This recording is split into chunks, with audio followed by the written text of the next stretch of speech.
vu le petit geste de transition qu'on peut appeler l'envol du phénix.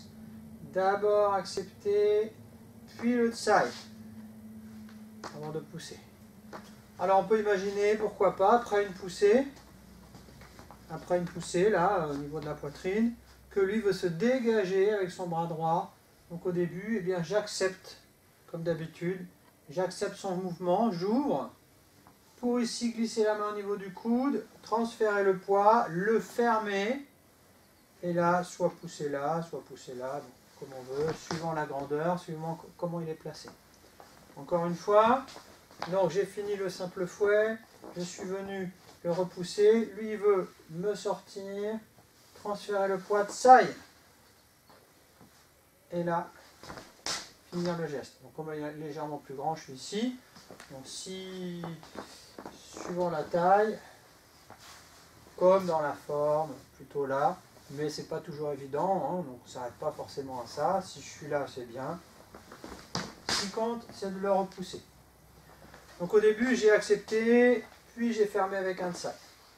Ensuite, le jo.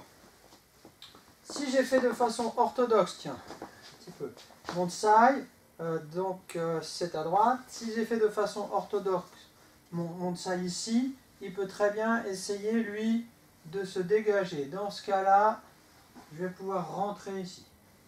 Peut-être qu'on va se mettre dans l'autre sens pour que ça soit plus visuel. Donc j'ai fait mon tsai, je suis rentré là, lui cherche à se dégager, j'accepte au départ, et tout de suite, je rentre là, sur mon jo. Donc vous avez vu, je suis très près. Je n'ai pas besoin de faire ça, hein, parce que je suis déjà dans le tsai, je suis très près de lui, il se dégage, et voilà. Et là, j'ai juste à, alors protège-toi avec l'autre main, juste à appuyer un peu, à m'enfoncer un peu pour le dégager. Si on le fait dans la dynamique, hein, j'ai fait mon tsai, protège-toi. Je suis resté dans mon axe, hein, j'ai pas fait ça. Une petite pause. Je pourrais le faire avec une attaque, c'est-à-dire que si j'attaque avec mon poing, lui cherche à se dégager comme ça, de la même façon. Sur le livre de Maître Wang, c'est montré comme ça. Donc j'attaque avec mon poing, il se dégage, et hop, pense à te protéger tout de suite. Donc j'attaque, il se dégage, tant pis. Ok?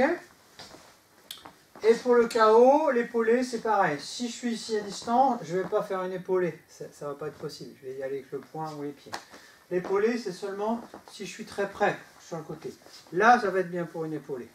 Donc, admettons que mon jo, il veut se protéger, et lui, il vient baisser, évidemment, pour se protéger là. Qu'est-ce qu'il me reste? Il me reste ça. Donc là, j'étais déjà très près.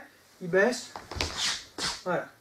Et en plus, je ne vais pas faire que avec ça. Je vais peut-être mettre aussi tout mon bras. Si on le refait en statique, hein, l'enchaînement des trois, le tsai, là il s'est protégé, mais il appuie, je me retrouve ici, d'où l'arrondi, et là je peux y aller sur la poussée. Peut-être à partir du coup de poing, en plus dynamique, protection, tu appuies, épaulé.